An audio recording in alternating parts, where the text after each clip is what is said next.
Sahabat petunjuk Al-Quran. Pada satu titik yang sunyi dalam hidup, dunia tidak lagi terasa sebagaimana dulu.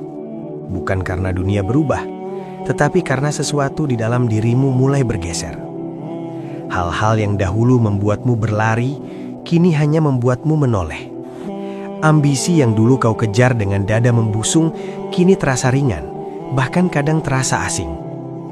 Engkau masih berada di tengah manusia, masih menjalani peran-peran duniawi. Tetapi ada jarak yang tak bisa dijelaskan antara dirimu dan keramaian itu. Bukan jarak kesombongan, melainkan jarak kesadaran. Disinilah banyak orang mulai gelisah. Mereka mengira ada yang salah dengan dirinya. Padahal sesungguhnya yang mulai runtuh hanyalah bangunan ego yang selama ini mereka sebut sebagai aku. Ketahuilah, kegelisahan ini bukan tanda engkau tersesat, melainkan tanda engkau sedang dipanggil untuk pulang ke dalam. Karena selama ini, engkau terlalu sibuk mengenal dunia, hingga lupa mengenal siapa yang sedang mengalami dunia itu. Dan saat tirai kesadaran sedikit terbuka, engkau mulai melihat bahwa semua yang kau genggam tak pernah benar-benar menjadi milikmu. Di titik inilah, bisikan makrifat mulai terdengar pelan, nyaris seperti angin, namun cukup kuat untuk mengguncang seluruh keyakinan lama. Sahabatku, ego adalah penipu paling halus. Ia tidak datang dengan wajah buruk, melainkan menyamar sebagai aku yang benar, aku yang taat, aku yang lebih mengerti. Ego tidak selalu kasar, seringkali ia sangat religius. Ia hafal ayat, rajin ibadah, bahkan fasih berbicara tentang Tuhan. Namun diam-diam, ia ingin diakui, ingin dilihat, ingin dianggap sampai ke akar niat. Inilah hijab paling tebal antara hamba dan kekasih, bukan dosa besar, melainkan rasa memiliki atas kebaikan. Padahal dalam logika makrifat, tidak ada satupun gerak yang benar-benar lahir dari diri kita. La haula wala quwata, tiada daya, tiada kekuatan, kecuali dengan Allah. Bahkan keinginan untuk taat pun adalah tajali dari kehendaknya. Ketika engkau mulai menyadari ini, ego akan merasa terancam. Ia akan berbisik, jika semua dari Allah, lalu apa gunanya aku? Dan disitulah ketakutan muncul, karena ego takut lenyap. Padahal lenyapnya ego bukan kehancuran, melainkan kelahiran kesadaran baru. Fana bukan berarti tidak ada, tetapi tidak lagi mengklaim ada. Engkau masih berbuat, masih beramal, masih berjalan di atas syariat, namun tanpa rasa memiliki. Seperti pena yang menulis tanpa mengaku sebagai pengarang. Bayangkan, sahabat petunjuk Al-Quran, dirimu adalah sebuah cermin. Pada asalnya, cermin itu bening, memantulkan cahaya apa adanya. Namun seiring waktu, debu menempel sedikit demi sedikit. Debu itulah ego, ambisi, luka, pujian, dan ketakutan. Ketika debu semakin tebal, cermin mulai lupa bahwa tugasnya adalah memantulkan, bukan menyimpan. Ia mengira bayangan yang tampak adalah miliknya.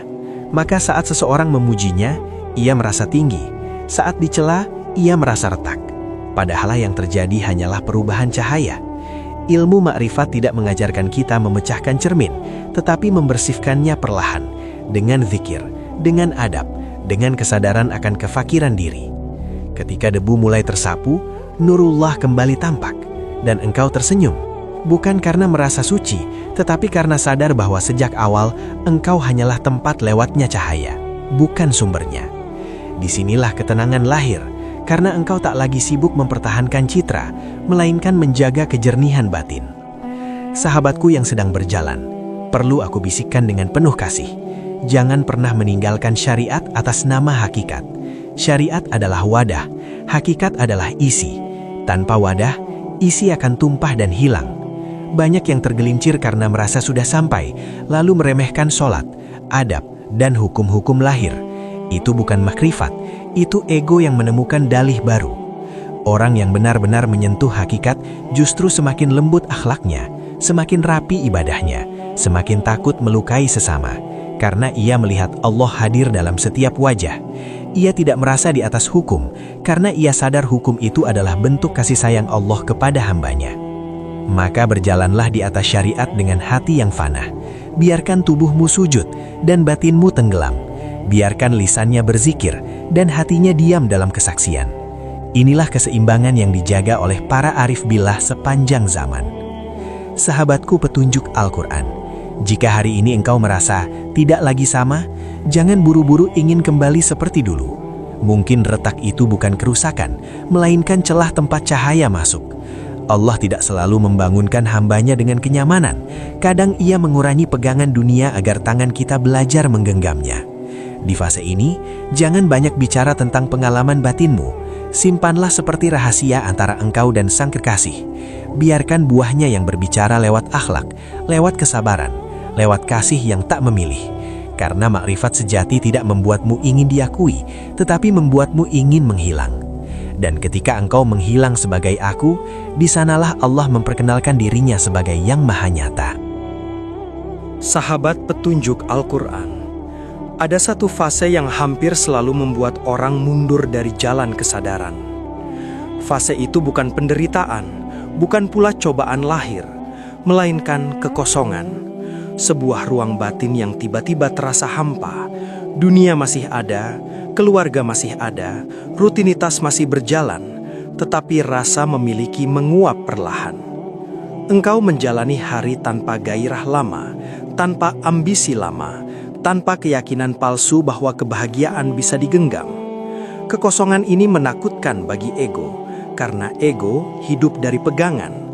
Ia butuh identitas, status, tujuan yang bisa dipamerkan.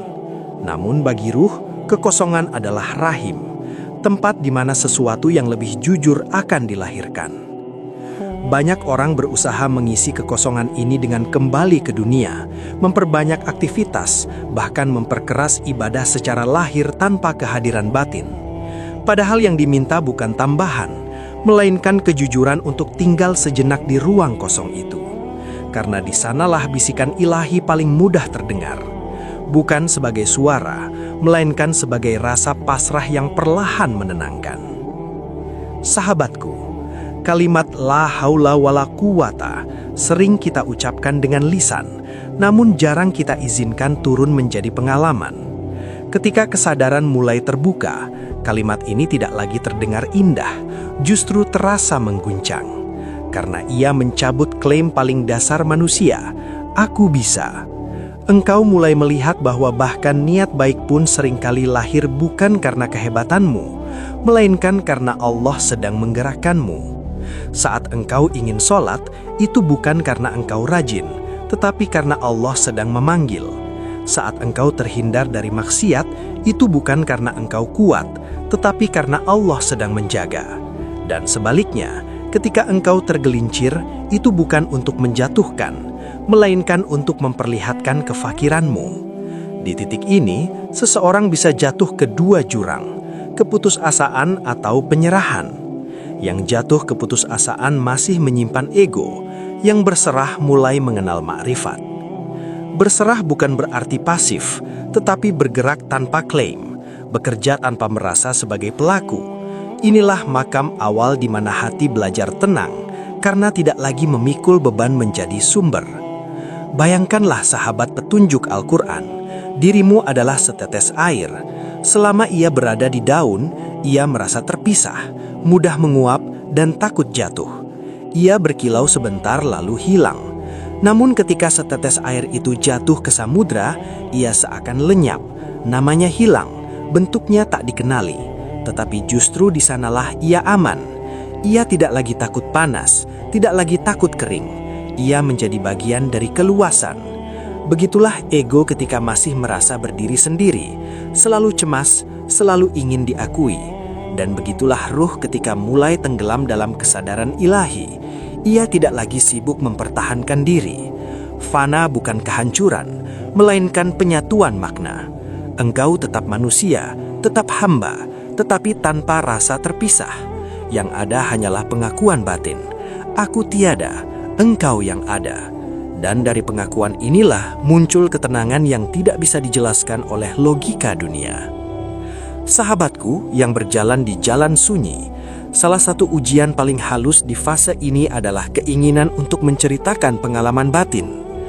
Ego yang hampir runtuh sering mencoba bertahan dengan cara baru, menjadi aku yang sadar.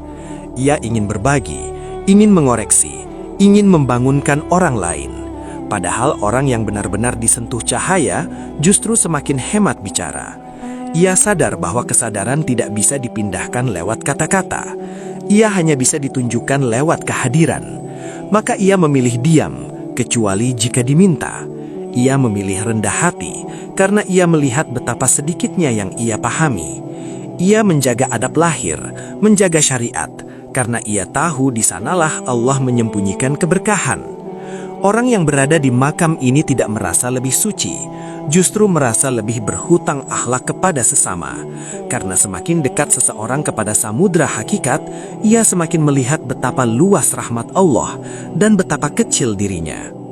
Sahabat petunjuk Al-Quran, jangan takut jika di fase ini engkau merasa sendiri. Kesendirian ini bukan keterasingan, melainkan pemurnian. Allah sedang mengurangi suara-suara luar agar engkau belajar mendengar suara batin, bukan suara nafsu, tetapi suara fitrah. Disinilah doa menjadi lebih jujur, tidak banyak permintaan, hanya pengakuan. Aku tidak tahu, aku tidak mampu, aku hanya ingin engkau ridho. Dan doa seperti ini tidak selalu dijawab dengan perubahan keadaan, tetapi dengan perubahan cara memandang. Engkau mulai melihat bahwa semua yang datang adalah bentuk pendidikan. Semua yang pergi adalah bentuk penjagaan. Dan di titik ini, engkau tidak lagi sibuk bertanya, mengapa? Tetapi belajar menerima apa adanya dengan hati yang lembut. Inilah tanda awal bahwa cahaya sedang bekerja tanpa suara. Sahabat petunjuk Al-Quran, pada tahap ini, dunia tampak sama. Namun engkau tidak lagi sama. Pohon masih berdiri, manusia masih berbicara, masalah masih datang silih berganti. Tetapi ada jarak yang lembut antara dirimu dan semua itu. Bukan jarak penolakan, melainkan jarak kesaksian. Engkau tidak lagi sepenuhnya tenggelam dalam peristiwa. Engkau melihat dirimu marah, sedih, senang, kecewa. Namun ada bagian dalam dirimu yang tetap diam. Inilah awal kesadaran sebagai saksi. Banyak orang mengira inilah puncak, lalu berhenti. Padahal ini baru gerbang. Karena selama masih ada aku yang menyaksikan, ego masih bernafas halus. Namun jangan tergesa membunuhnya. Dalam tasawuf, segala sesuatu diluruhkan dengan cahaya, bukan dengan paksaan. Di fase ini, Allah sedang mengajari hambanya untuk mengenali geraknya di balik segala gerak. Engkau mulai melihat bahwa tidak ada peristiwa yang benar-benar berdiri sendiri. Semua saling terhubung dalam irama yang hanya dipahami oleh hati yang tenang. Sahabatku, Nurullah sering disalahfahami sebagai sesuatu yang dimiliki oleh orang tertentu. Seolah-olah cahaya itu adalah prestasi spiritual. Padahal Nurullah bukan untuk dimiliki, melainkan untuk disaksikan. Ia bukan hiasan diri, melainkan penghapus diri. Ketika cahaya ini menyentuh hati, engkau tidak merasa istimewa, justru merasa semakin kecil. Karena cahaya memperlihatkan betapa selama ini engkau hidup dalam bayang-bayang klaim. Engkau mulai memahami bahwa semua pemahaman hanyalah titipan. Semua rasa khusyuk hanyalah kunjungan. Semua kejernihan hanyalah tajali yang datang dan pergi sesuai kehendaknya. Disinilah la haula wala quwata menjelma menjadi nafas batin. Engkau tidak lagi mengandalkan pengalaman kemarin, tidak pula berharap pengalaman esok. Engkau berdiri di hadapan Allah dalam kefakiran yang jujur. Dan kefakiran inilah yang justru menjadi pintu kekayaan batin. Bayangkanlah sahabat petunjuk Al-Quran, sebuah lampu yang menerangi ruangan. Banyak orang sibuk memuji lampunya, bentuknya, warnanya, cahayanya. Namun orang yang tenang akan bertanya, dari mana cahaya ini berasal? Lampu hanyalah wadah. Jika listrik diputus, seindah apapun lampu itu, ia akan gelap. Begitulah diri manusia. Tubuh, pikiran, dan identitas hanyalah wadah. Cahaya kehidupan bukan milik kita. Ia mengalir karena Allah menghendaki. Ketika engkau menyadari ini, engkau berhenti membanggakan lampu. Engkau mulai menjaga agar wadah ini tetap bersih, tetap patuh pada syariat, agar cahaya bisa lewat tanpa terhalang. Engkau tidak sibuk mencari pujian, karena engkau tahu pujian seringkali mematikan kesadaran. Engkau tidak takut kehilangan, karena engkau tahu yang memberi bisa mengambil, dan yang mengambil bisa memberi kembali dalam bentuk yang lebih halus. Sahabat yang sedang dipeluk cahaya, di fase ini, identitas lama mulai runtuh perlahan.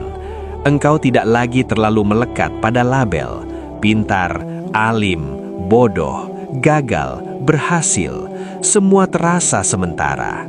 Bahkan identitas sebagai pencari makrifat pun mulai terasa berat jika digenggam. Karena setiap label adalah batas, sementara hakikat adalah keluasan. Runtuhnya identitas ini sering disertai rasa hening yang panjang, tidak sedih, tidak gembira, hanya ada. Banyak yang mengira ini dingin, padahal ini adalah ketenangan sebelum cinta yang lebih jernih. Disinilah akhlak diuji. Apakah engkau menjadi lembut atau justru dingin dan menjauh dari manusia? Makrifat sejati selalu melahirkan kasih. Jika kesadaranmu membuat engkau merasa lebih tinggi, itu tanda ego hanya berganti pakaian. Orang yang benar-benar disentuh nurullah justru semakin rendah hati, semakin mudah memaafkan, semakin takut menyakiti. Sahabat petunjuk Al-Quran, diam di fase ini bukan kekosongan, melainkan kepenuhan yang tidak perlu diumumkan. Engkau belajar bahwa tidak semua harus dijelaskan, tidak semua harus dimenangkan. Engkau memilih diam bukan karena kalah, tetapi karena tidak ingin memelihara api ego. Dalam diam itu, zikir berjalan tanpa suara. Dalam langkah biasa, ibadah terasa hadir. Engkau tetap menjaga sholat, adab, muamalah, karena engkau tahu disitulah Allah menyukai hambanya. Dan perlahan engkau menyadari satu hal, yang berubah bukan dunia, melainkan cara Allah memperkenalkan dirinya kepadamu, bukan sebagai konsep, tetapi sebagai kehadiran yang menyelimuti segala sesuatu. Sahabat petunjuk Al-Quran, pada suatu titik yang sangat sunyi, bahkan kesadaran sebagai saksi pun mulai terasa berat. Engkau tidak lagi ingin menyaksikan, tidak lagi ingin memahami, bahkan tidak lagi ingin sampai. Semua keinginan spiritual terasa seperti beban yang halus. Disinilah klaim terakhir ego bersembunyi, klaim sebagai orang yang sadar. Fana di tahap ini bukan pengalaman ekstase, melainkan kelelahan batin terhadap segala bentuk pengakuan. Engkau tidak ingin menjadi apa-apa, bukan karena putus asa, tetapi karena jujur melihat bahwa segala bentuk menjadi selalu melibatkan aku. Dan selama aku masih berdiri, hakikat belum sepenuhnya lapang. Maka Allah dengan kasih-Nya meluruhkan satu persatu pegangan itu, bukan dengan kekerasan, tetapi dengan ketenangan yang membuatmu rela melepas. Engkau mulai menyadari bahwa bahkan perjalanan spiritual pun tidak boleh dimiliki. Ia hanya jalan, bukan tujuan. Sahabatku, banyak orang takut pada kata fana karena mengira ia berarti lenyap secara eksistensi. Padahal fana dalam makrifat adalah kembalinya klaim ke tempat asalnya. Yang lenyap bukan dirimu sebagai hamba, tetapi dirimu sebagai pusat. Engkau tetap hidup, tetap berperan, tetap menjalani syariat, namun tanpa rasa akulah pelaku. Disinilah la haula wala quwata menjadi napas alami, bukan lagi zikir yang diulang, melainkan kesadaran yang menetap. Engkau bekerja, tetapi tidak merasa sebagai sumber hasil. Engkau beribadah, tetapi tidak merasa sebagai pemilik amal. Semua dikembalikan kepada Allah dengan hati yang lapang. Dan anehnya, di titik inilah hidup terasa lebih ringan, karena beban paling berat manusia adalah mempertahankan identitasnya sendiri. Bayangkanlah sahabat petunjuk Al-Quran, sebuah bayangan yang bergerak mengikuti matahari. Selama bayangan itu mengira dirinya mandiri, ia akan panik setiap kali bentuknya berubah. Namun ketika ia sadar bahwa dirinya hanya akibat dari cahaya, ia berhenti mengeluh. Ia tidak lagi bertanya mengapa ia memanjang, mengapa ia memendek, mengapa ia kadang hilang. Ia tahu, selama matahari ada, ia akan ada sesuai kehendaknya. Begitulah diri manusia dalam makrifat. Kita adalah bayangan dari kehendak ilahi, tidak lebih, tidak kurang. Ketika kesadaran ini menetap, engkau berhenti melawan takdir, bukan karena pasrah buta, tetapi karena percaya. Dan kepercayaan inilah yang melahirkan ketenangan sejati. Sahabat petunjuk Al-Quran, inilah ukuran paling jujur dari makrifat. Akhlak, bukan pengalaman batin, bukan mimpi, bukan karomah. Jika seseorang mengaku mengenal Allah tetapi akhlaknya keras, mudah merendahkan, gemar menghakimi, maka yang ia temui bukan Allah, melainkan pantulan egonya sendiri. Fana yang benar selalu melahirkan kelembutan. Engkau menjadi lebih sabar, bukan karena ingin disebut sabar, tetapi karena tidak ada lagi yang ingin dibela. Engkau memaafkan, bukan karena engkau lebih tinggi, tetapi karena engkau melihat dirimu dan orang lain sama-sama sedang dibentuk. Engkau menjaga lisan, karena engkau sadar setiap kata bisa melukai tajalli Allah dalam diri sesama. Inilah buah yang tidak bisa dipalsukan, dan inilah alasan para arif lebih dikenal lewat akhlak daripada lewat kata-kata. Sahabatku, pada tahap ini, engkau tidak lagi ingin lari dari dunia, dan tidak pula tenggelam di dalamnya. Engkau berada di tengah manusia, namun hatimu bertaut dengan Allah. Engkau tertawa bersama mereka, bekerja bersama mereka, tetapi hatimu tidak berpindah dari sang kekasih. Ini bukan sikap dingin, melainkan cinta yang matang. Cinta yang tidak menuntut, tidak posesif, tidak ingin dimengerti. Engkau menerima bahwa tidak semua orang harus memahami jalanmu, karena engkau pun tidak lagi ingin dipahami. Cukup Allah yang tahu, dan pengetahuan Allah itulah yang menenangkan. Sahabat petunjuk Al-Quran, judul ini bukanlah pernyataan keunggulan, melainkan peringatan kasih. Jalan kesadaran yang kita bicarakan sejak awal memang tidak ditujukan untuk semua orang, bukan karena Allah memilih kasih, tetapi karena tidak semua orang siap kehilangan egonya. Kebanyakan orang mencari ilmu untuk menambah diri, sementara makrifat justru mengurangi diri. Kebanyakan orang ingin merasa lebih tahu, sementara makrifat mengajarkan betapa sedikitnya yang benar-benar kita pahami. Maka wajar jika jalan ini terasa sepi, bukan karena ia eksklusif, tetapi karena ia menuntut kejujuran yang radikal. Kejujuran untuk mengakui bahwa kita tidak punya apa-apa, tidak tahu apa-apa, dan tidak mampu apa-apa tanpa Allah. Disinilah banyak yang berhenti, karena ego bisa hidup dalam dosa, tetapi ia sulit hidup dalam kefakiran yang sadar. Sahabatku, kesadaran umum mengajarkan manusia untuk membangun citra, membangun karir, membangun pengaruh, membangun identitas. Tidak salah selama disadari sebagai alat, bukan tujuan. Namun ketika kesadaran mulai melampaui batas umum, engkau mulai melihat bahwa semua bangunan itu sementara. Yang kekal bukan apa yang dibangun, melainkan bagaimana hati bersikap saat membangunnya. Di titik ini, engkau tidak lagi hidup untuk mengesankan manusia, tetapi untuk menjaga adab di hadapan Allah. Engkau tidak lagi terlalu sibuk menilai orang lain, karena engkau sibuk merawat batin sendiri. Inilah kesadaran hamba, kesadaran yang tidak ingin terlihat tinggi, tetapi ingin selamat. Selamat dari ujub, selamat dari merasa paling benar, selamat dari merasa sudah sampai. Bayangkanlah sahabat petunjuk Al-Quran, seorang musafir yang telah berjalan sangat jauh.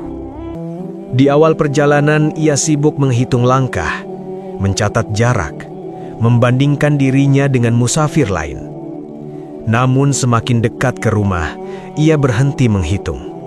Ia tidak lagi peduli siapa yang lebih cepat atau lebih lambat. Yang ia rasakan hanyalah rindu.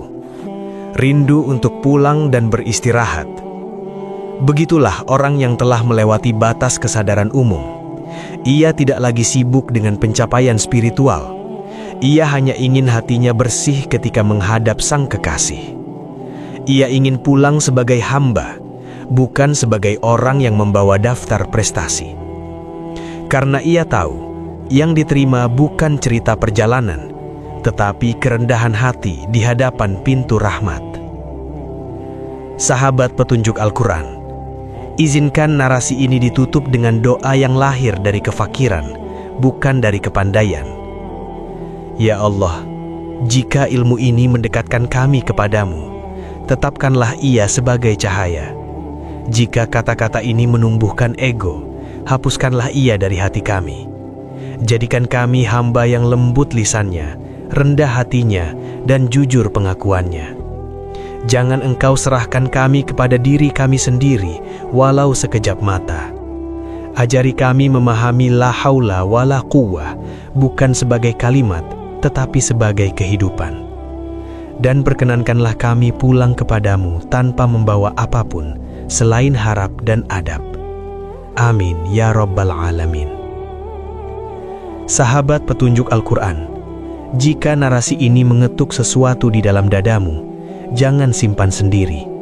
Tuliskan di kolom komentar, bukan untuk dipamerkan, tetapi sebagai bentuk kesaksian bahwa hati masih hidup.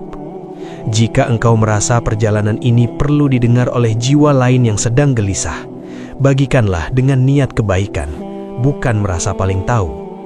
Dan jika engkau ingin terus berjalan bersama kami dalam renungan-renungan sunyi yang mengajak pulang, dukunglah dengan menekan tombol like dan subscribe channel Petunjuk Al-Quran. Bukan untuk kami, tetapi agar cahaya ini terus menemukan jalan ke hati-hati yang sedang mencari. Kita tidak saling menggurui di sini. Kita hanya saling mengingatkan bahwa kita semua adalah hamba yang sedang belajar pulang dengan selamat.